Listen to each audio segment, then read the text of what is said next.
Right, so back on with the van. One of the things I'm doing with this is I'm fitting the log manifold kit.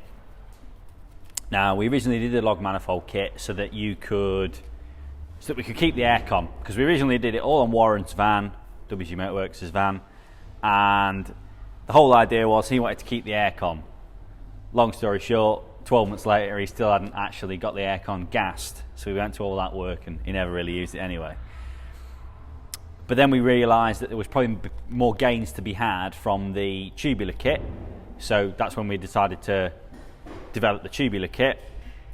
And nobody really ever wanted the aircon mods, because to run the log kit you can run it without aircon, which is like how the kit comes standard, and then as an option we can modify the compressor cover and supply a different air intake so that you can run with aircon, sorry.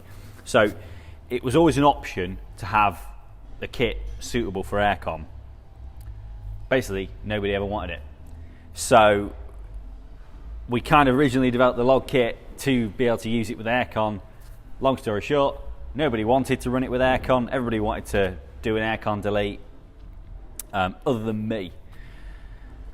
So we're going to go through what we actually have to do to the turbo in order to make it work with aircon.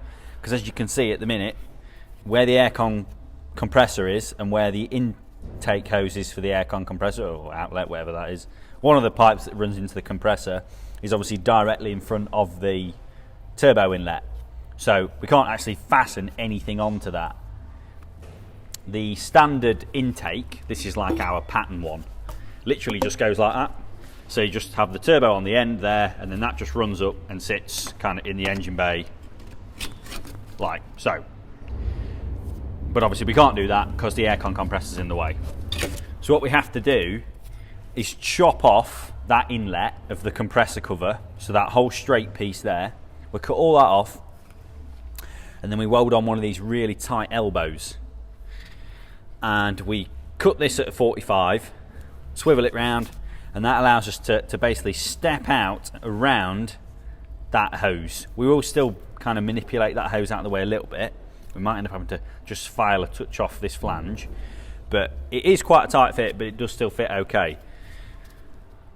So that's why I've got the turbo and the manifold just on, no new gaskets, no new nuts and bolts or anything yet. I've just got them on the block just to allow me to make this modification. Normally I'd do it on a block that we've got down the side, which we just keep for doing this modification on. But you know, since I've got my van here, may as well just make it on the van, and that way I can be sure it's absolutely as perfect as it could be, really.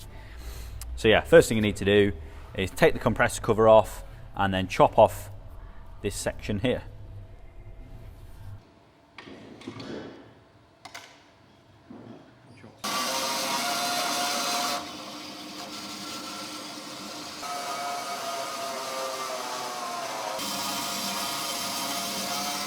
There she goes.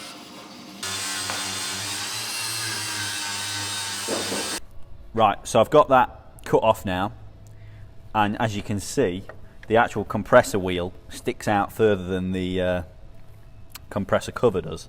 That's the idea, it's called a compressor cover. But yeah, it just shows you how much we actually have to cut off that there. The actual shaft of the turbo sticks out. So now what we need to do is cut this at basically a 45-degree angle through the middle, and then one of the 45s goes onto the turbo. That then takes it up and away, and then the other 45 goes kind of the other way and takes it up and over the compressor cover, and that should give us a perfect fit.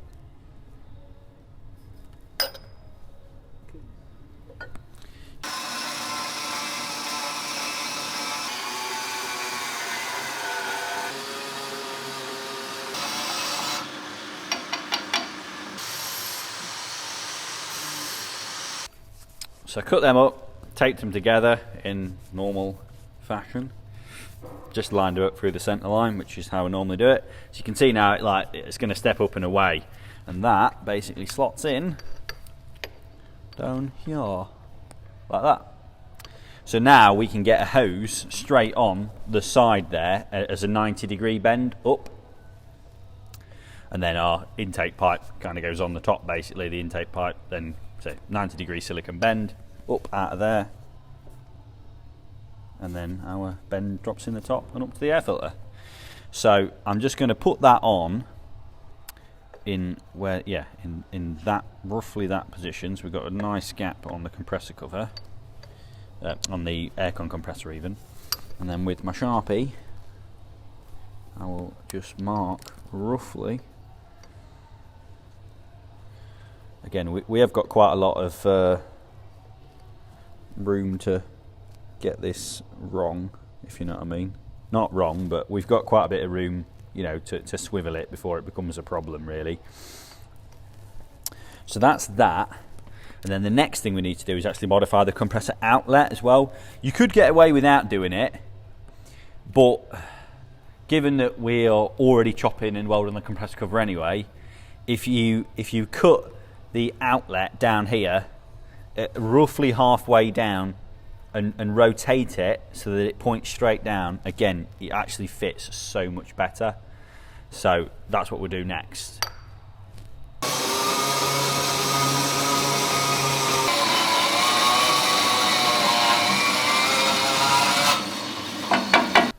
Right, so I've got that outlet chopped. It is quite hard guessing that angle, but again, it doesn't matter to be super specific. All we need to do is just make sure it points downwards rather than out to the side, and kind of roughly will do, really. So I've done that, marked it and taped it up where I think it needs to go.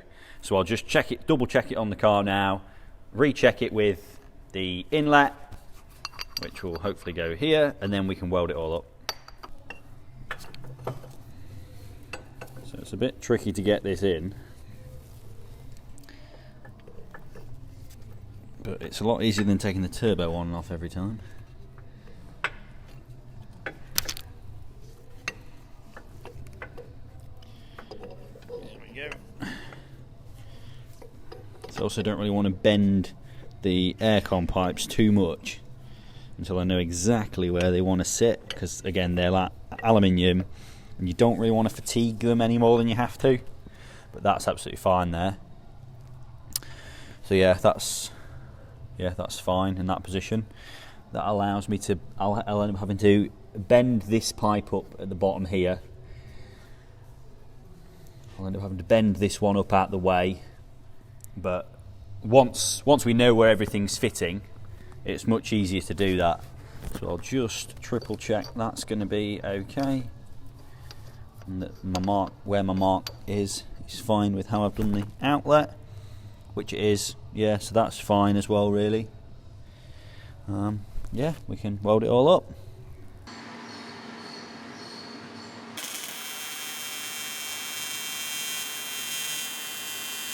So I've got that all welded up now. What I've basically got to do now is sand out all the inside from where my weld's penetrated through. Sand that all out so it's nice and smooth, both sides. Obviously, we don't need to get it perfect. You know, we're not aiming for kind of ultimate efficiency on these. It really doesn't need it. We just want to sand off all those kind of rough edges and just make it a bit smoother on the inside than what it is. So yeah, quick bit of sanding out. Same in there. And then we're ready to put it back on the car and double, triple check it all and start looking at making the intake pipe. Compressor cover all welded up, sanded out, and I've kind of popped it back on for now, just the same as I have done with the turbo. It's all just loosely fitted at the minute. I can still rotate it, and I've put this silicone 90-degree bend on the end. Now normally I'd want to use a 50 to 63 bend. Haven't got any because it's just for my own car. I'm a bit unorganised on it, but haven't got any. So what we'll do is we'll just make the intake up with a reducer instead. Normally we would do the reducer on the silicone, so we'll just do it out of steel instead, which ain't a problem. The stock intake is actually really close to fitting, or not the stock intake, but the intake we sell, which is like the kind of upgrade intake, is actually really close to fitting with the GTB turbo once it's got the modified compressor cover, but not quite close enough to use really. So we will have to make a new one, but it's not a problem. It's super easy to make. It's a really simple part. It's going to be just a 90-degree bend, which is going to sit in here, a 45-degree bend, which is going to sit there. And like I say, then we just need a reducer to go between this 63mm bend and that silicon coupler there, and then the MAF just sticks on the end. First thing we need to do is make up the reducer that's going to go on the end of here, and then set the height of that. So this is just a bend that I've taken out of our offcuts box, which is going to work just fine. So I'm going to get a piece of steel, and I'll expand one side so that it fits from 2 inch up to 2.5 inch, and then I already know roughly how long it wants to be, because I know that bend sits about there on the standard turbo intake. So I know that gap there's, it's call it 2 inches. So I'll make up a normal reducer, which would be like 4 inches long, and I'll just cut it down to size once I've made it. So yeah, first thing to do is make up that reducer.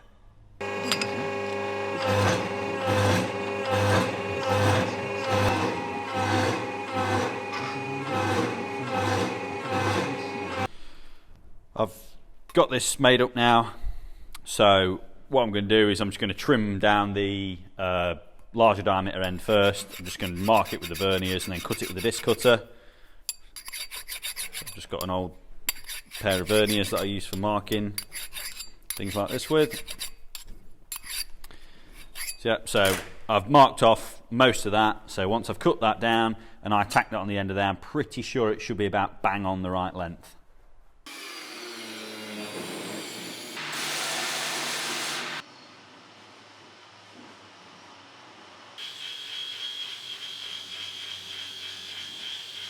So I've got that trimmed down, polished up, and that'll literally just sit in there like that, and my bend will go on top like that.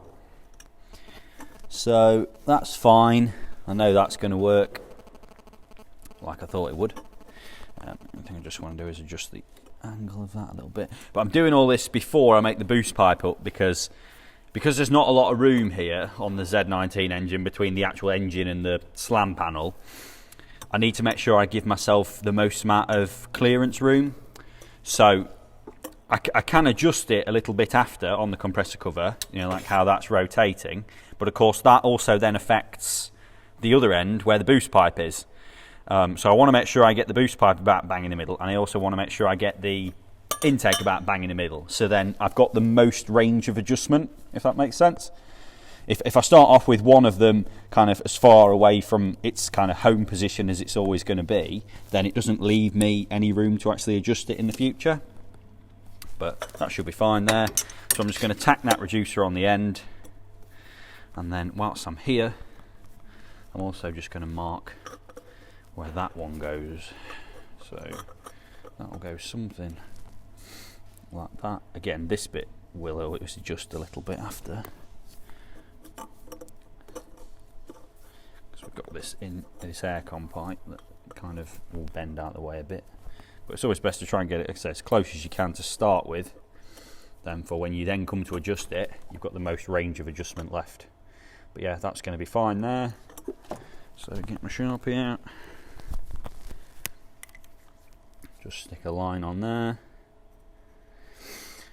So now I can get these cleaned up, tacked up,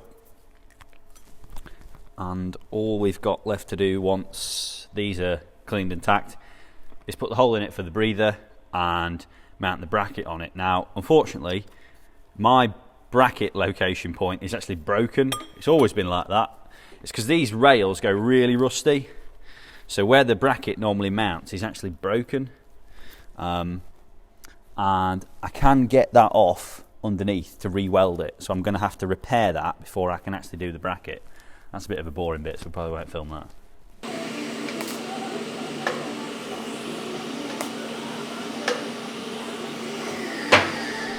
Got that tacked up and in place, and it fits just as it should.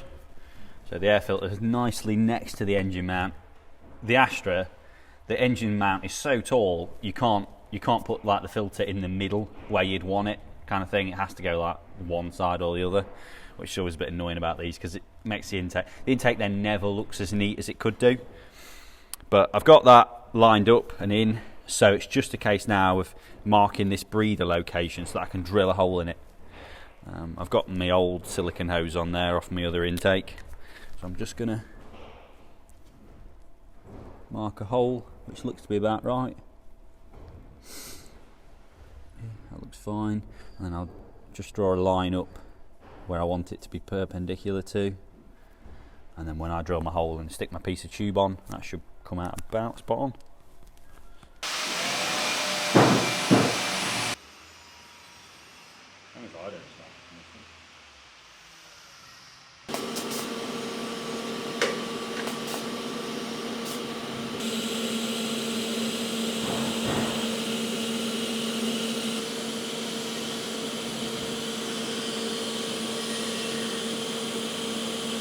Right, so I've got that welded up now. Back purged it. Don't really need to on something that's not a heat affected part. The whole idea of back purging is that you're making it more reliable. But you know, this is never really going to see heat, not like a downpipe or an exhaust would. So back purging it's not really essential, but it's just something that's nice to do. So yeah, we can put that in now. Hopefully it still fits perfect. It should do. It's not a super complicated part to fabricate, so that goes in there. Obviously I've got clips and everything to put on here yet, but I'm not too worried about that until we do the final fit, and then the air filter on the end, obviously. So that fits just as intended.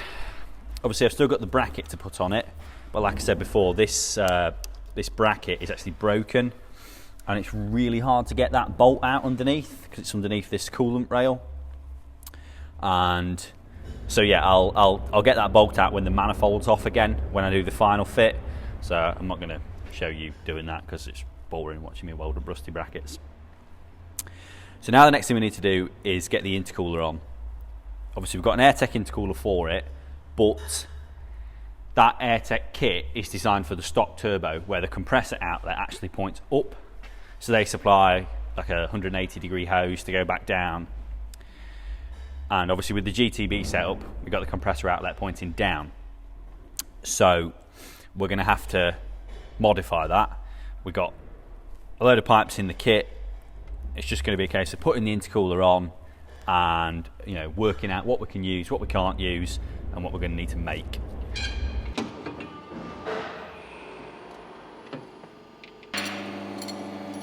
Fidget spinner.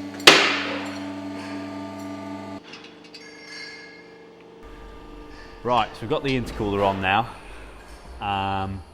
It is really quite tight under here with the AC compressor in and this hose. I've managed to bend it up out the way a little bit. That's starting to kink there, which I really don't want.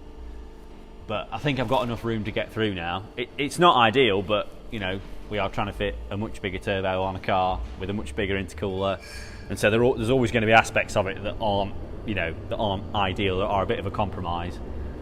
But these two 90-degree hoses in the kit, I'm hoping that if I cut that one right down, that'll basically poke through that hole there, like that, and that'll obviously go onto there that way. And then underneath, I'll be able to have that one coming down off the turbo with a short piece in the middle. Again, I'll probably have to cut it down, and that'll create like almost like a one-piece hose at that point, because I'll basically just end up connecting those two together in the middle. I'm just gonna have to cut a bit out, I think, about, you know, half an inch out, and then yeah, I'll just put like a joiner piece in the middle. There are some straight pipes in the AirTech kit, so I'll just cut one of those down, put another bead on the end of it, and that should do it.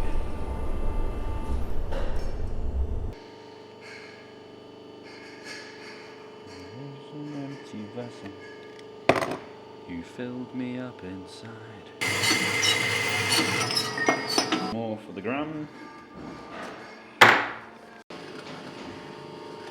Right, so I've had a bit of a play around, cut some hoses down, and cut some of the tubes down that come with the kit, and we've got it pretty good. It's not perfect, but you know, when you're working with what you've got in front of you and you're trying to make that work, it's going to come out okay. I was initially a bit worried that it was pretty much going to rub on everything, and then the hoses would become like a wear item because they'd just rub and then eventually they would leak. But by the time I get a clip on there, that'll be fine.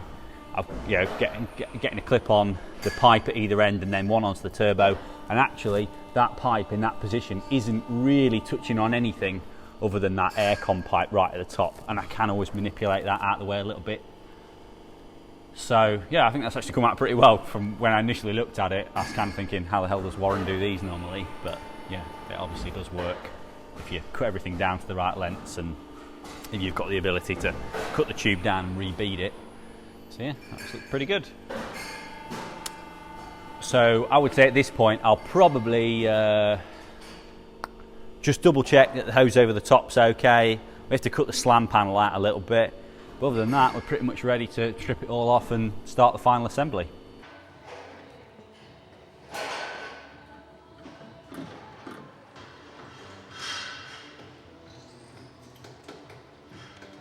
So we've got all that boost pipe sorted. Top boost pipes temporary fitted and, you know, fits. I mean, it fits as well as these ever do. It's like really common on the Astras. This pipe often wears through because really 2.5 inch pipe don't fit through there. You have to cut a bit out the slam panel. So we'll show that after I've done it. But we've got all the major components test fitted now. This is the way I would always do a turbo kit, really. Before you start playing around with gaskets and everything, it's just a case of getting things fitted, seeing if everything's okay, because you don't want to get like halfway through doing something and realise you've got a major problem or something's not quite as it should be. You know, manufacturing errors do exist, so it's always best just to have a good look at things. So with the boost pipe side of things, we needed to kind of trim stuff down anyway. So we've done all that. It's now just a case of stripping it all off, putting it back on with all new gaskets, nuts and bolts, and then hopefully starting it up. So thanks for watching, and we'll see you next time.